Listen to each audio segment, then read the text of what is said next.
Hola, buenas tardes. Hola. LightSpeed Spanish. This is podcast number 28 for early intermediate, and today we're talking about haber, the verb haber. Haber. Haber. Cynthia.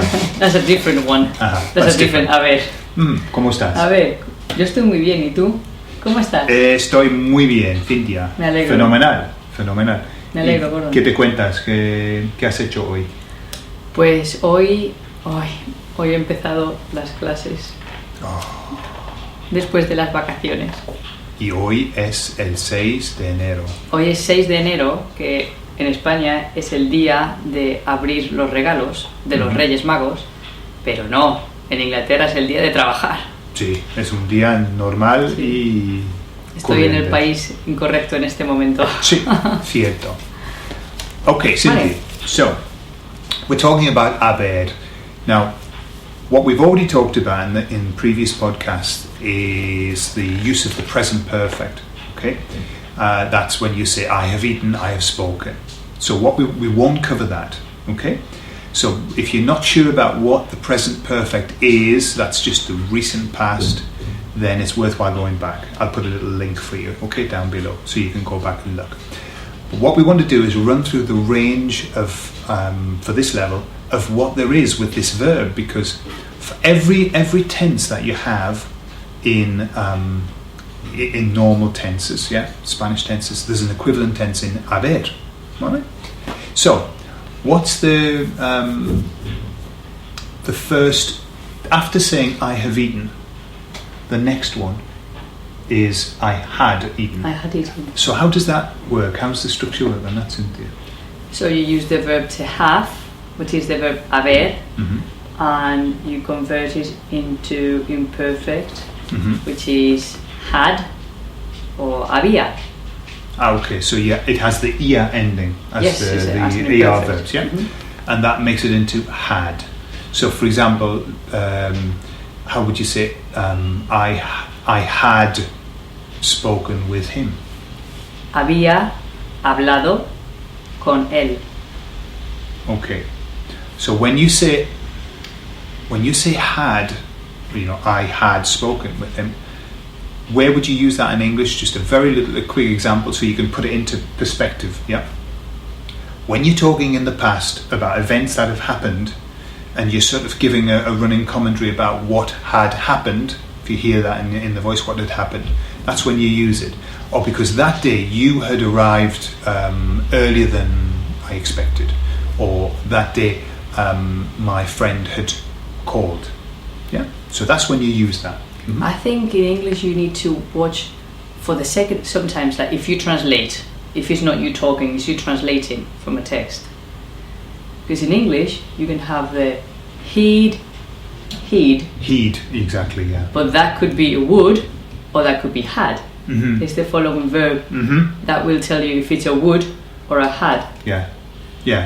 If the following verb is a past participle, like eaten, then it's a had.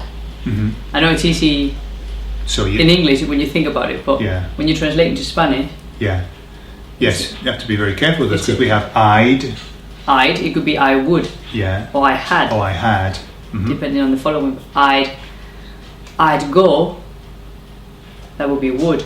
I would go. Yeah. But I'd gone is I had gone. So watch out for that, because we contract them for speed. Yes. Yeah. Okay. Lazy. Yeah. Okay. So that's had. Okay. So when you say I had eaten, but there are more. For example, he will have arrived. He will have arrived. Okay. So the verb have with will. So you put the will ending in the have, and then arrived, as it is the past participle. So that would be he will have arrived. Yeah. Habrá llegado. Yeah. So habrá. So it takes exactly the same form as the will in the normal conjugation with this as, a, yeah. But it's in the and notice when haber, when you get these futures, and also you'll find with the conditional we'll talk about in a moment, it contracts. So rather than being haberá, it becomes haberá. Haberá. Yeah? Good point. Yeah. Okay. So that's a will have. Mm-hmm. And again, taking up Cynthia's point, we contract that as well. We'll say he'll. Yeah? Rather than he will. Okay. Well, but that is easier to see. Yeah. Because the double L is a will. Yeah. Okay. But then Would. So what about she would have eaten the cake? Okay, so we do the same. Have, would, I'm talking in Spanish. Have, would, in the end. Yeah. Eaten, blah, blah, blah. So she would have eaten. Yeah. Ella habría comido the what? The cake? La tarta. La tarta. So ella habría comido la tarta. So that to get the conditional, the would have, it becomes habre with a ia on the end. Habría. So we only need two words. Yeah. 2 verbs. In English you need 3. 3 would have eaten. Mm-hmm. Okay. So there are more to the haber, but we're not going to go into those because we haven't covered them yet. When you go into the subjunctive, for example. I would like to cover the verb when you get the verb to have. Yeah. And there are. Okay. There had been. Yeah. There's been. Mm-hmm. Because people get really mixed up with those. Yeah. And you've got the 2. Yeah. So there had been. Yeah.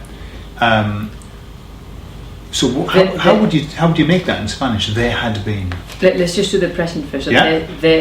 There's been. There has been. Okay. So that would be ha habido. Like, there's been an error. Ha habido un error.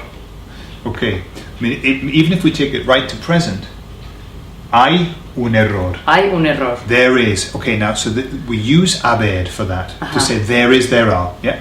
Hay un error. Then if you want to go back a little bit further, there has been an error, is the... Ha habido un error. So notice what's happening. We're using haber, okay, there has, and then habido. So haber is then being conjugated into the past participle. So ha habido, yeah, there has been, and then there had been. Había habido un error. Yeah. Okay. For example, we're using the future.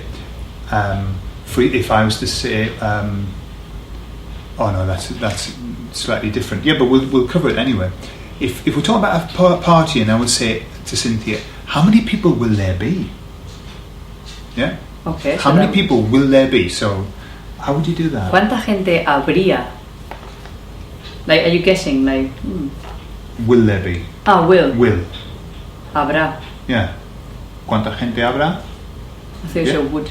No, will there? Habrá, then habrá. Yeah. But if you're guessing, sí. Like after the party, you think, I don't know how many people. That would be habría. Habría. ¿Cuánta gente habría en la fiesta? ¿100 personas? Yeah. Mm-hmm. But in the future, yeah, habrá. Habrá. So with haber, obviously when you're looking at I, you can say hay 100 personas, or habrá 100 personas. There will be 100 people. Yeah. So, una buena fiesta, No. De tu familia, posiblemente. No me gustaría. Tanta gente. No me gustaría. Vale. Okay. All right. So we're just about coming toward the end of the podcast. If you can get a hold of a book called 501 Spanish Verbs, or I think it's 530, or they keep putting the number up. That book is like a Bible for students of Spanish. And what you'll find is that you have all of the conjugations available. And on one side of the page you have the normal verb conjugations, and on the other side all of the haber conjugations. So if you've got that book or something similar, you'll be able to see what we're talking about. For every tense there's an haber tense. You must learn them. It's absolutely vital because you will use them over and over and over again in every part of conversation. ¿Estás de acuerdo, Cynthia? Estoy de acuerdo. They can also go online. Yeah, online, of course, yeah. On the internet, yeah. True, for those who like to. Vale, Gordon. Venga. 10 minutos. Entonces, perfecto. Pues hemos terminado y nos vamos. Y nos vemos. Hasta luego. Adiós.